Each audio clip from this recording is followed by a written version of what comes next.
Dr. Judy, Dr. Judy WTF. And tonight's episode is going to be about dreams and the opportunity for forgiveness. And I want to get into what inspired me to do this show. And of course, I'd love to hear from you guys and get your feedback and any experiences that you've had. But what influenced me to do this show is that somebody that really defrauded me big time, I would call the person a sociopath, recently passed away. And this significantly impacted my life, my finances, my mental health, my physical health, every which way. And it wasn't a good situation at all.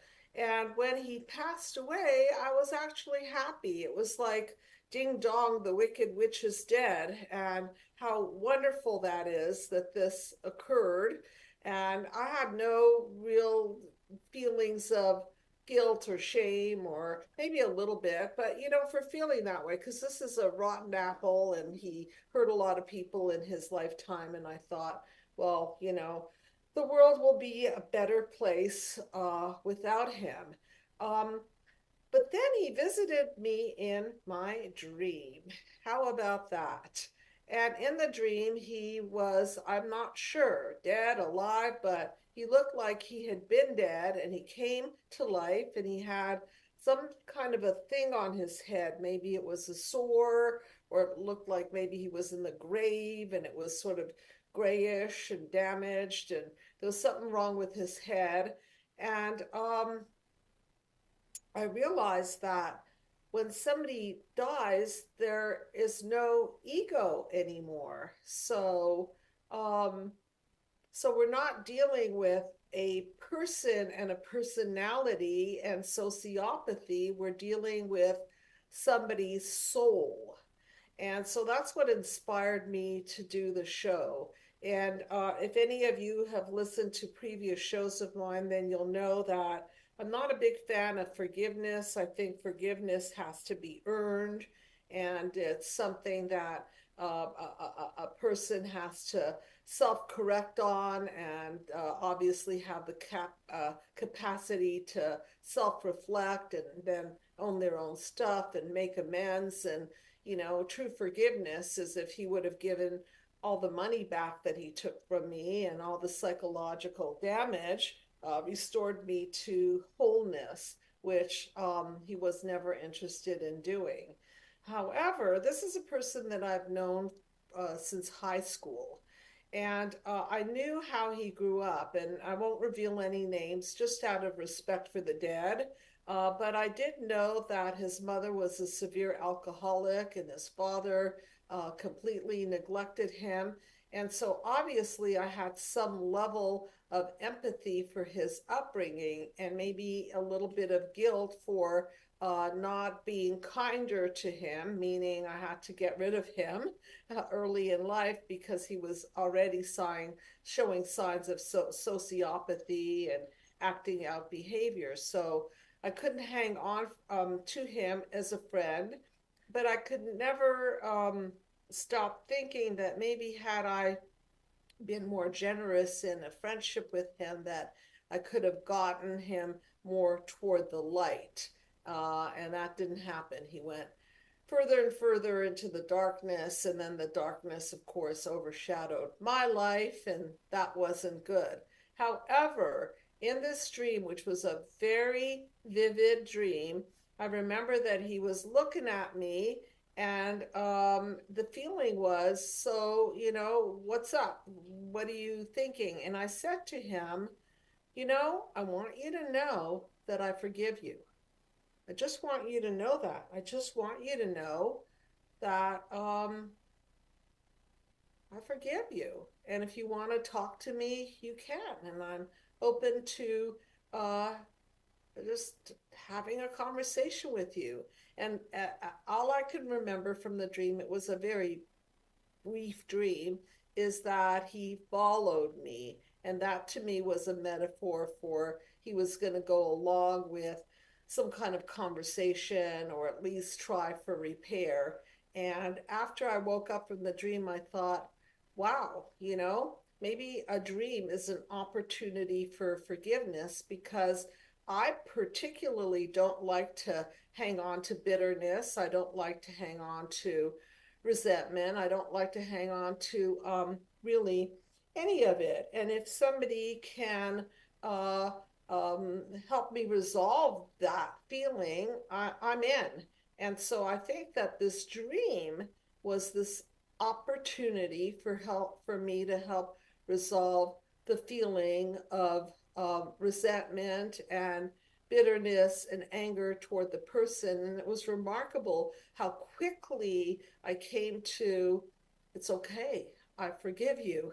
I'm usually not that way at all in real life. It's more like, what did you do? Now you owe me money back. Now you owe me the time back that I wasted on your stupidity. And now you've got to repair everything that went wrong as a result of your ineptitudes and sociopathy and ill will and so on and so forth. So I'm not the most forgiving person in the world, because I do believe that forgiveness is earned. And I'd really like to hear from you guys.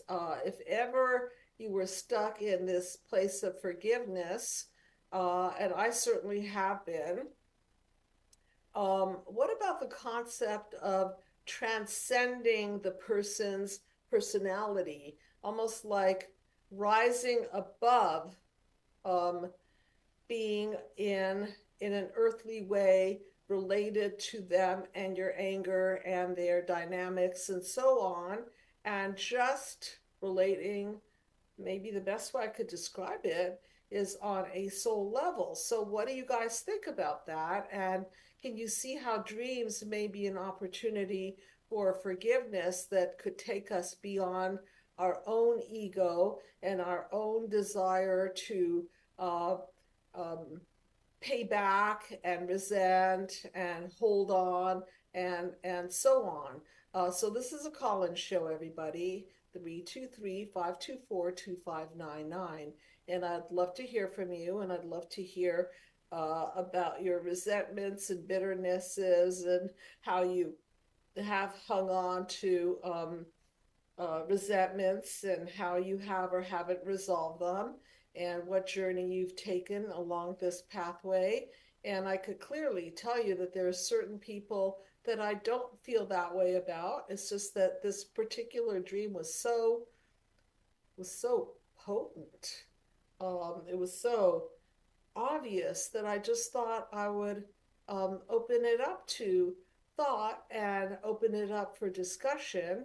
And I'm hoping that I'll get a call in so that we could talk about it, because certainly I have no answers to this. I could just report to you that there was this person who was quite, I would say, majorly destructive. My first experience when he passed was, yay, the poison is gone. He deserves it. Hope he, rots in hell, kind of thing. And then in the dream, it was quite something else. And it was surprising. And I thought worthy of me to bring it up and talk about it. And without having any answers at all, just reporting that feeling of how easy it was for me to just say the words, it's okay. It's okay. I forgive you.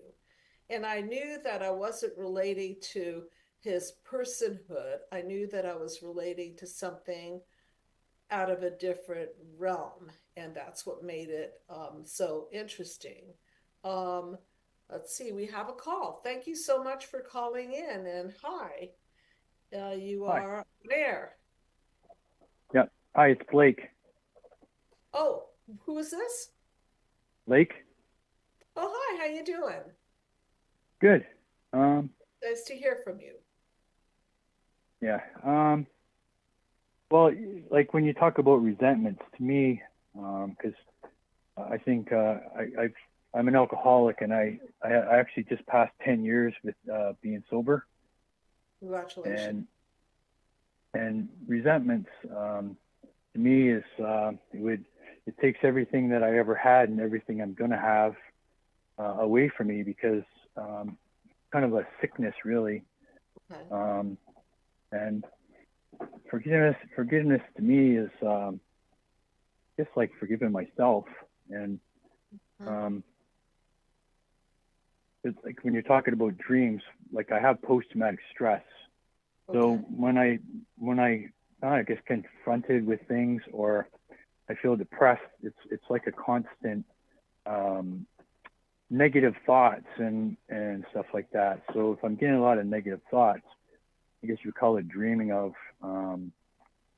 how what I learned from it and better things. Like I'm thinking about things about from my childhood. Um, uh, Basically, I can, had a lot of trouble with my mother, and I do think about some of the things she did. She passed away 5 years ago, but before she passed away, I actually had a chance to talk to her, like in the hospital, and she acknowledged that she was a terrible mom, and which kind of shocked me um, in a way. But then I said, well, sometimes I was a terrible son, so I think that calls us just about even. So she thought that was pretty funny, really. Interesting. Yes. Um, Okay.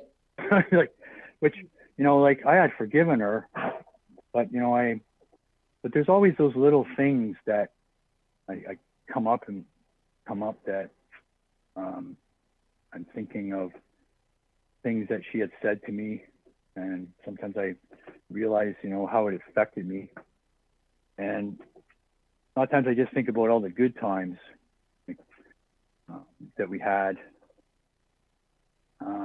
Same as when I lost my dog, I'm thinking about all the good times we had. Like it sort of takes away the sorrow and I almost feel like resentment. Why did you die on me or something like that? But I guess you would call that dreaming of all the good times we had, all the walks we had. And I mean, he was really good with the kids. So and I think that's kind of tied in with negative core beliefs. What do you think Um, your negative core beliefs were that you had to defend against by using alcohol to numb them out? um, well, I mean, I got that "I wish you were never born" speech, Oh wow, that's heavy. I think that's one of the worst ones. Yeah. but what I like one of the reasons why I can forgive her, and I like forgave her was is that she never drank, but Mm-hmm. she behaved kind of like an alcoholic. To Interesting. me, it was like when she was younger, um, she saw all this drinking and being left out in the car in the cold when they're sitting in the hotel for 8 hours Mm-hmm. and stuff like that. And so, of course, she did that to me. But I think it's more of a I don't even know if it's really blood related. I think it's growing up in an alcoholic home um, and watching, how these people, let's say your parents, are dealing with everything by drinking alcohol, Yes. and there's usually a lot of resentment towards each other. So, when you're, say 5 years old, you're not thinking, hey, this is all wrong. I think it just goes into your brain and it kind of sits there. Mm-hmm. And when I get confronted with sort of the same problems that my parents had, it's almost like a trigger where, well, I could drink and all my problems will go away. It seemed to sort of work for them, sort of thing. So, So nothing really got resolved, nothing got talked about, nothing really opened up conversation to, as I like to say, help self-reflect and self-correct on it. Now, one of the things that um, was impressive about your mother, as I was listening to you, said that she, at the end of her life, admitted that she wasn't a very good mother. And one of the processes that I utilize in my work is to have truth conversations, at least with your therapist, who then is the placeholder for your mother, so that you can tell the truth and the therapist slash parent can tell the truth. And the truth, I believe, is the most healing force of all. So the fact that your mother was able to say, I wasn't a very good mother, how far do you think that went in your healing process, in your forgiveness process? Oh, tremendously. Because Okay. I, I think too, though, I think she felt, she felt bad about some things. Um, but yeah, well, that's sort of like that. Like we were, well, I didn't talk to her for like a year. Mm-hmm. Like, and I think when I had two children, so she softened up a lot when I had them. And then, I mean, but she would say to my oldest one, your shoes are on the wrong feet. Everyone will think you're stupid. That sort of thing. Mm-hmm. Um, but, but yeah, I mean, just a chance to, because I kind of kept her awake too, because I really wanted to resolve that. So yeah, so once I've been in therapy since 2000, and I've gone to See? all kinds of different meetings. But I Mm-hmm. think, as Sigmund Freud would say, tell me about your mother, because I think your mother has a bigger influence on you than anyone else. Whether because I know I wasn't breastfed, or I mean, she didn't really like bathing me or anything like that. So like the Mm-hmm. physical closeness wasn't maybe there as much as it could be. So she didn't give you what Dr. John Bowlby talks about, attachment theory, eye contact, skin contact, mirroring, attunement, connection, and so on. I was just recently watching a YouTube, and actually it was a TED talk by a 7-year-old girl, and she was talking about how to change the world. And her point was the same point that I make, the same point that Dr. John Bowlby makes, which is that when the first 5 years, 3 to 5 years of life, what does a person, a baby need? They need that stimulation, and that creates pathways of connectivity. And if we don't get that and we're disconnected, and that's why I call my book Healing Human Disconnect, because that's really what we're suffering from. And when we're disconnected from our primary caregivers, then what we do is we fill our hole in the soul with what I call drug, sex, and rock and roll. And I think you can identify it with that because that's what you did. Your mother's internalized love didn't plant itself in your mind, body, soul. And so there was a hole there, an emptiness there, that you filled. And so maybe what I want to bring in here is that you did have the experience of her being able to own her own stuff and self reflect, which is tremendously helpful in healing. But I think where I was going with this idea of dreams as an opportunity to heal is the idea that some people will never, ever do what your mother did, or not even close. They will never own their own stuff. So, what do we do with that? So, now that a person is gone, they're now out of their ego state, their ego mind. What opportunity is there for healing? What opportunity? Not much opportunity, okay, at all. Yeah. And so, what do we do with that? And so that's why I was thinking more on a spiritual realm to rise above that and allow for a dream, let's say, to do a visitation, or just have the thought that maybe if they could have, they would have. If their defense mechanisms weren't so thick, or they weren't so disconnected and sociopathic, or, you know, I'll just call it extremely disconnected, maybe they could have repaired, but they just don't have that capacity. So it's sort of like I thought that sometimes there's just that blind spot that they had in life and there's no way. And then when they die, their human blind spot dissolves, and then there is an opportunity, so to speak, to acknowledge that now that they're in soul state, you can access different aspects of forgiveness because they'll never do it. Understood? So, Yeah, like a narcissist never acknowledges any wrongdoing or responsibility. no.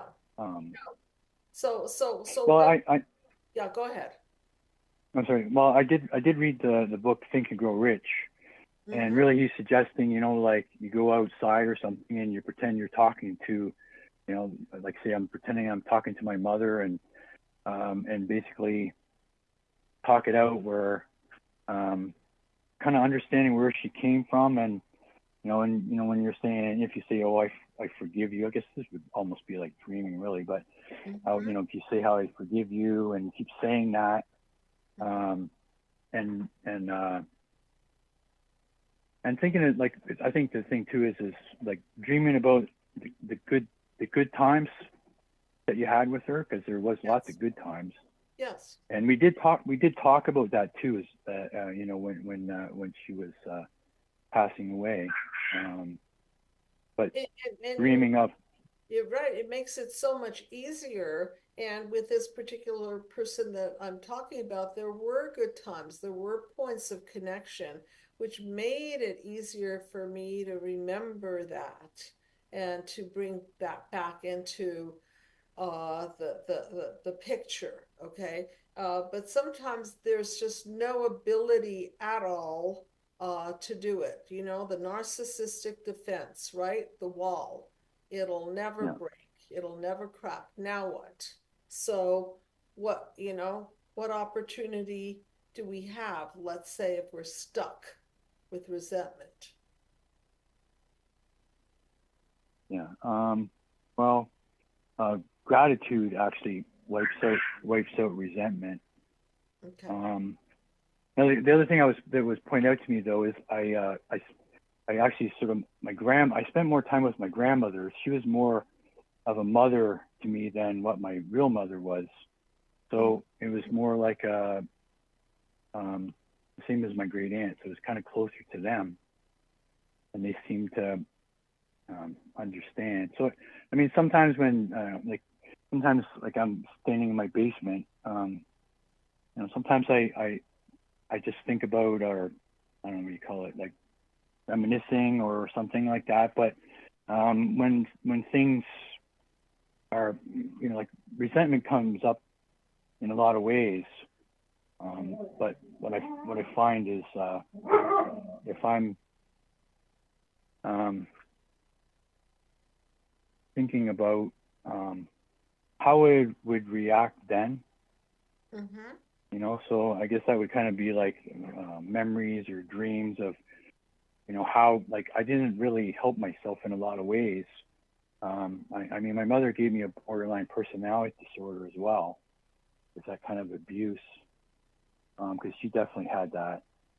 So, and I think just like I'm more like I've totally forgiven her. I don't really think too many really negative things about her anymore. If I do, I'm just thinking, I just turn it around and remember, the good times, and I think that was her maybe the best that she could do with her upbringing. What does that do for your heart when you are able to be in that space of, okay, I forgive you? What happens to your body? What happens to your Well, basically, I think I feel love, and I kind of know that she loved me. I mean, yeah, like resentment is like like a cell, like a jail cell or something. Mhm, mhm. Um, and by like I think with post traumatic stress, a lot of negative thoughts kind of come together and affect me. But when I start, thinking of the positive things and the things that she did for me, like just kind of like trying to move on. But there's like a constant, like if I started feeling a little bit depressed, then all like I think this is negative core beliefs as well, that this is kind of like a chain reaction, kind of going backwards with a lot of negative thoughts. By thinking positive and, you know, I don't know, daydreaming. Mm-hmm. I'm pretty good at daydreaming, I guess, but dreaming about all the, you know, like we went, like I spent a summer fishing. Like there was really, like we were at a campground, so I spent a summer fishing. So I always, you know, I'm driving along a big lake, so I'm always thinking, you know, of, you know, my dad would say, you know, we got company coming, you know, want to, you know, stock up the freezer with, you know, with trout and stuff like that. Mm-hmm. So I don't know. It's So go back to um, borderline personality disorder, which at the core of it is a fear of abandonment, right? And yeah, so it would be very easy to resent the person that abandoned you, correct? yeah. But That's the core of it, I think. that's Where a yeah, core of I did feel abandoned. I did feel abandoned. So when I start feeling abandoned, it. I'm Mhm. gonna start thinking about the things that she did to me. Like I try not to be poor me, but these things come up in my, you know, it comes up. I mean, and trauma. I think abandonment and trauma is the two things I think that drives a borderline personality disorder.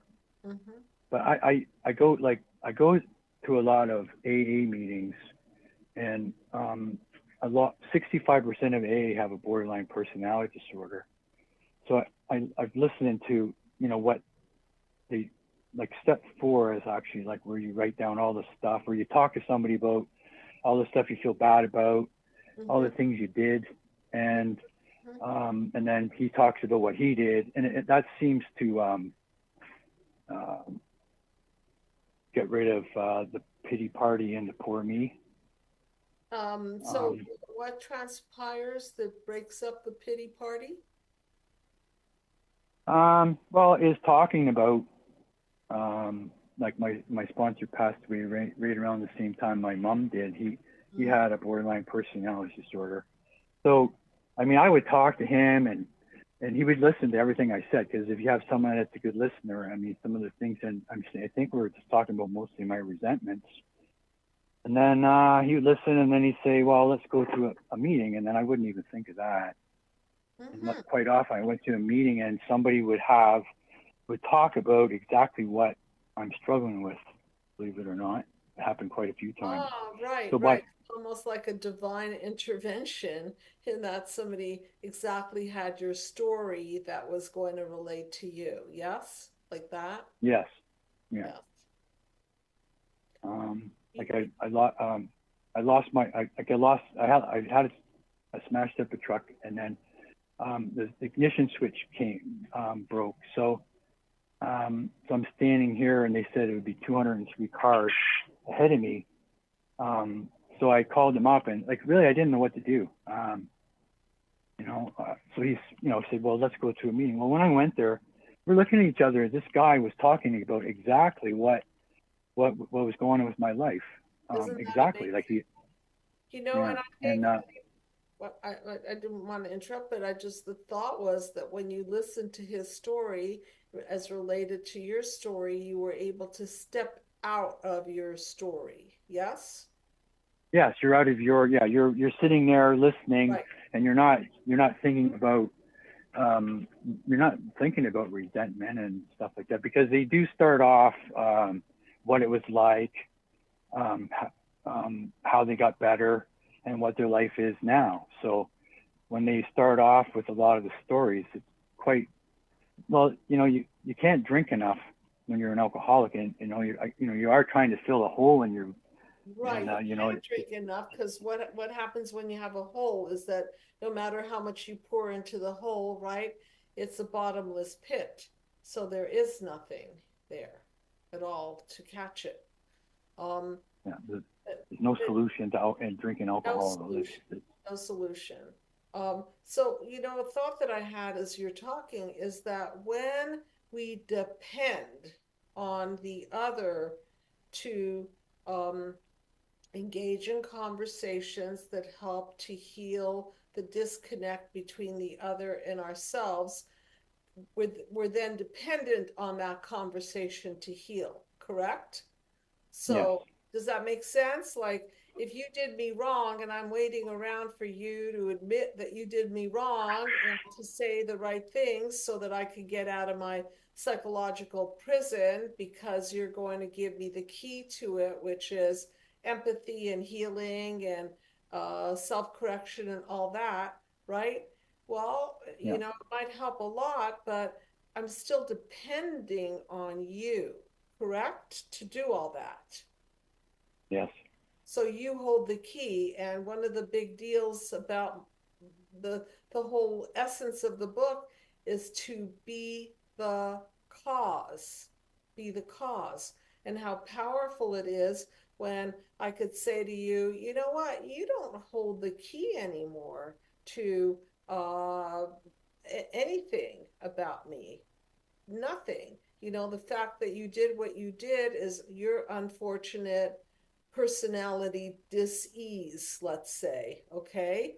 And now Yeah. I'm unembroiling myself from that so I could forgive actually myself for embroiling in that and tripping up on negative core beliefs and resentments and anger, and so on, that you theoretically, right, or actually triggered in me. But once I free myself of that and just see it as I am the cause, I don't have to depend on you to release me from it. And I think that's the closest that I can come to the feeling that I had in my dream. I was no longer depending on this person to release me of, um, wait around for the correction to come. Maybe because I knew he was dead and it would never come. But my dream resolved it by allowing me to know that I was the cause. I was the cause of letting this go if I wanted to. And the feeling that followed is very similar to what you're talking about, that you're no longer a prisoner, right? Yes. And there's a lightness of being in it and space, and you're no longer tied to the person. There's a freedom involved. And ultimately what's death is freedom from being tied to earthly things, including ego, including your personality diseases, correct? Yes. I hope this is making sense to you in the audience. It's just that this dream hit me so profoundly, and I'm trying to um, help to educate you, the audience, even myself, and what I can glean from this experience. But I think you can relate to it, especially when you could hear other people's stories, because that's not your entanglement, right? That's their entanglement. And you can have space from that and just simply see it from an outside perspective, right? And that changes things, doesn't it? Yes. Well, um, because I wrote I've got like 2 feet of diaries that I wrote, especially when I was depressed, and I was in detox, and I I I wrote a lot, and then I was just looking at that.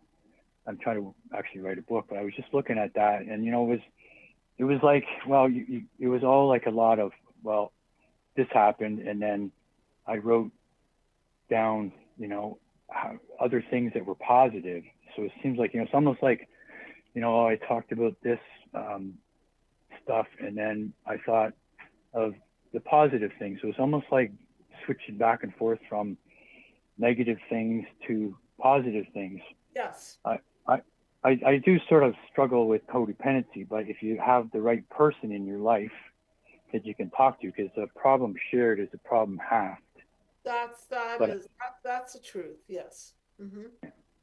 so I did write down that one day, because my dad helped me a lot. I'm moderately disabled, so I do need help with some things. So I did write down, one day soon I'll run into someone, like me or that can help me. And so I was at a meeting, and guy said, "You have a brother." So actually, this Marty is his name. My mom thought we could pass as brothers. Huh. So, and yeah, so well, it took him like 4.5 years to keep telling me it's easier just to stay sober than it is to get sober.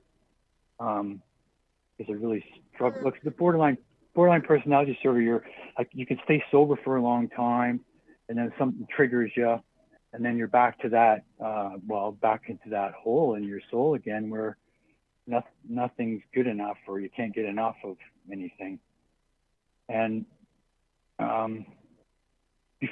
before he passed, though, because I knew like he was really the only person that I could really relate to that closely. And he says, well, he just said, well, step 12 is helping other people and sharing, right?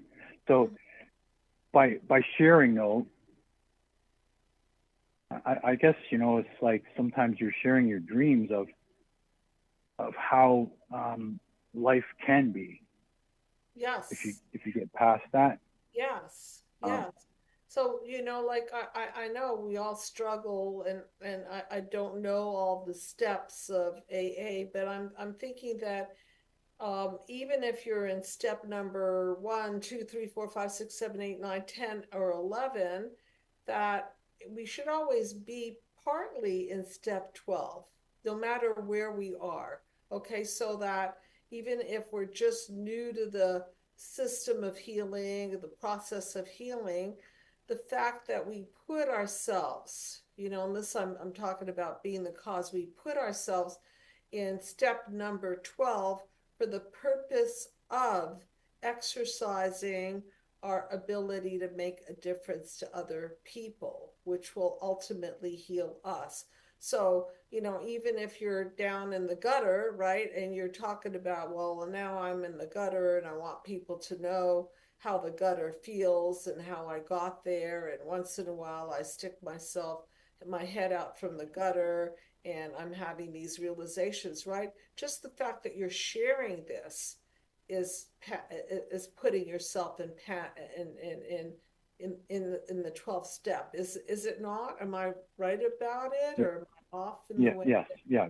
It's sharing and listening. Yes. Because I kind of, well, I think I talked to you about, I started talking to you about 12 years ago, but I went to all of the mental stuff around my area, like post-traumatic stress and trauma and that. So I did find, I went for dialectic behavior therapy in Toronto, and the girls that put it on, they all had it. And when I went there, I had a deep connection with everyone because everyone seemed to have the same problems. And I had a little more life experience than many of them. Okay. But it was, I'm sitting there and people are like basically repeating some of the stuff that I had said. And, and I'm then I'm like, I guess you just would call it dreaming, like, wow, I've actually helped this person, and he or she is opening up, and I guess like sharing from the heart. That's it. Sharing from the heart. And I think that's what I experienced in my dream, that once I said, "Hey, you can talk to me. I forgive you." It really was about my heart and the openness and the loving feeling I felt in my heart, also toward myself, not just for the other person, but toward myself. Because what is love? Love is connection. And so if you're, it's flow, isn't it? And so Yes. by plugging into that, you're plugging into some kind of a flow. So the fact that you're not only a student, right, that you're a teacher, correct? Yes. All the time. And I think that gives us flow. So that's the interconnection. You're not just 𝗦𝗛𝗕𝗦𝗖𝗥𝗓𝗏𝗏ship, you're using your 𝗦𝗛𝗕𝗏𝗏ship to educate and give other people a new perspective. And so then you're constantly, no matter where you are, a healer. That's what it sounds like has been your journey. And don't forget that BPD is emotional dysregulation, right? So what's the opposite of dysregulation? It's being regulated where Right, you right. have Like I'm control over your using emotions. logic, right? The opposite of dysregulation is regulation. And so if you put yourself in the hands of somebody that you depend, I'm going back to dependency, codependency, whatever you want to call it. If, if I'm tripping and falling and I lean on somebody that is unbalanced, what's going to happen to me? It's going to make it worse. Make it worse, Really. right? Yeah. So one of the ways that we have to stay regulated is we can't lean on people and create codependency on people that are not pillars for us. So if you look at my mind map, right? Okay. Look at panel number 3. That's the first pillar, the encoding. And if that encoding wasn't sustainable, if it was a rotten encoding, if it was a sick encoding, if it was a pathological encoding, then what's going to happen is panel 4. You see chaos, right? Yeah. And Yes. if you're used to chaos, then you're not going to be able to right yourself and orient yourself correctly until you go through your process of examining your defense mechanisms, which you have, the alcoholism, which is a defense mechanism, and break that apart and have a breakdown breakthrough, which you apparently did, right? Because you're not drinking, correct? Yes. And so now you could start building something sustainable, and that is what you're doing. You're in the process, but you're not going back into chaos. I mean, we all do sometimes, and then lean on the wrong people because that's just going to lead to chaos, defenses, and breakdowns, and no paradigm shift into a new encoding. So I just want you to see my encoding panel, which is panel number 8. Okay. So once we've shifted out of our selfishness, our own narcissism, our own limitations, and we've made ourselves as whole as humanly possible, which would be an example of panel number 7, interconnection, then we could start recoding and building. And if you could show people panel number 8, so panel 8 is the healing panel. Yeah, yeah, there it is. Okay. So the healing panel is a new encoding, right? It's not codependent. It's strong and it's interdependent. You see the little people on the DNA strand? They are helping each other and being helped by each other, and they are evolving up the evolutionary ladder. And that's how we do it. Nobody's leaning. They're all manifesting, helping, and being helped, and they're elevating each other. So now we have growth partners instead of people who are codependent and leaning on each other and creating chaos. You see the difference? Yes. So that's my metaphor for the new encoding. So anything else that you want to share with people about your journey and how you have become more causal in your life in spite of your dysregulated feelings and your struggles and all the challenges that you faced? What keeps you on a growth path? Well, I think it's like beginning at like like actually the steps are actually made for borderline personality disorder, like dialectic behavior therapy. So the Yes. first three steps is learning about yourself. You know, that you admit that you are an alcoholic, and you Mm-hmm. turn to a higher power that's going to, is relieve you of all this stuff, whatever the higher power is. So panel one is identifying your childhood wounds. Um, so that I did, and then learning like how did this affect me? Because I mean, I bet you I was 10 years old. I go, why do I behave like this? Why am I like Sure. this?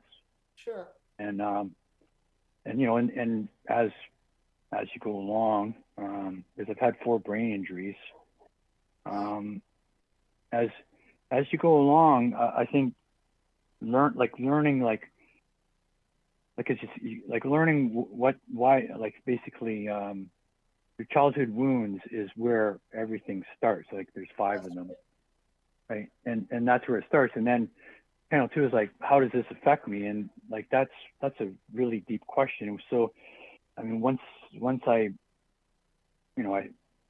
thought about all that, and right. I write a lot of stuff down, but how it affected me and my relationships with other people. I had to go a long ways to. Obviously, you know the mind map, yes? Yes. Oh yeah, I know. Yeah. Yes, you do.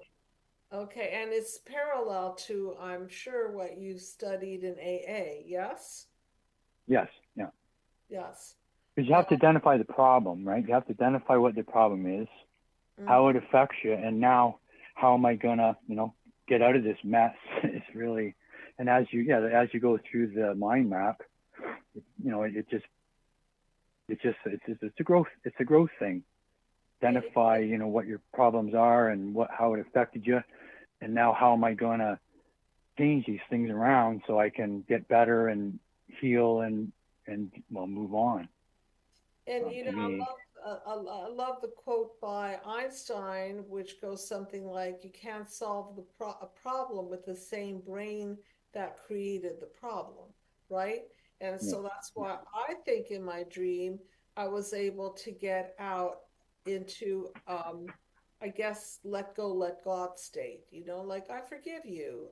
Let go, let God. It's not my judgment to hold on to something that uh, went rotten in this person's life that then infected my life. It's like, okay, when again, it's the ego meaning the injured self, the darkness, the wounds, the ego, the wounded ego.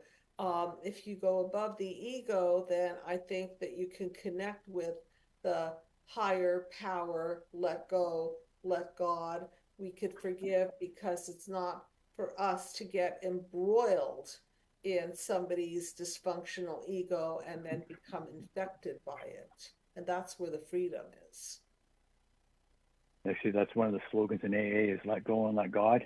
Yeah, yeah, and I think That's one that's of what those I was slogans. feeling in my dream, and that's why, I thought, well, what am I going to talk about this week? And that dream just kept coming up, and I didn't actually know where the conversation was going to go, other than, you know, let's take the opportunity to open a conversation about dreams as a pathway to forgiveness. Let's see what happens. So I really appreciate your feedback, and I think God, higher power, however you want to say it, has very interesting ways of working, right? I sometimes relate to coincidences as God's way of trying to show me something, and I think that when you were sitting in that room and somebody had exactly your story, right? That was a Yeah. coincidence, and that was nothing that you could plan. It was coming from, I think, perhaps a higher place, and we've got to pay attention to that stuff. Yeah, because like that's the thing about AA. A lot of people they have this God complex or something that they don't believe in them or that. So I mean, but the natives they call it my creator. right? So, I Yeah, mean, you that's can, right. you, right? So you're, but you know, AA is a spiritual program. It's nothing to do with religion. But you know, but you know, when you really think like, um, even a narcissist could maybe understand if you really wanted to that I'm not more powerful than my creator. Like that's impossible because Right, and you know that's what I can't. makes for narcissism, because whether you call it God or creator or higher power or just somebody who is your wisdom master, the opposite of narcissism is surrendering to somebody else's information, right? Somebody else's viewpoint, somebody else's thoughts, right? It's a surrender, Yeah. because when you're a narcissist, it's like, you don't count, you don't matter, whatever you say is of non-importance, I'm important, and no learning transpires in that space, none, no synergy. And that's why I call narcissism the vampiring effect, because it's a taking system, it's not a synergistic one. Well, So narcissists prey on emotional people. They right. prey on them, and they do a nice little thing for them, and then they do you know then they start doing damage, and then you know like you ever like if someone says to somebody, why do you do that for that person? He's doing nothing for you. Well, it kind of goes right back to childhood wounds where hey, this guy's helped me and all that. So you kind of fall. It's kind of a trap, really. well And they well you know how know to play. You know, they play it like a violin, right? Well, to conclude on the story, what did I learn from this tremendous, I would call it a, like a scheme to defraud me? What did I learn? I learned about my own codependence and my need to be rescued and my desire to have a hero that can help me, and uh, um, my naivete to positively project on people and trust without it being confirmed and verified. So, if I had to give up literally that much money and psychological pain for this lesson, then, possibly some of the forgiveness is thank you for this tremendous lesson. It was tremendous. So I appreciate you calling me onto the calling into the show. Thank you so much, and Yeah. wishing you all the best in your journey as a student and as a teacher and as a causal influencer. Keep being in, I guess, panel 12 in AA terms, and be the light and teacher to everyone, no matter where you are in your process, whether it's up or down or, in a good place or not. We're always teachers if we want to be.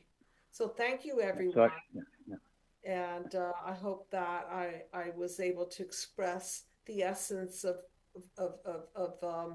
being the cause and forgiveness through dreams, and getting the ego out of the way so that we can plug back into the flow.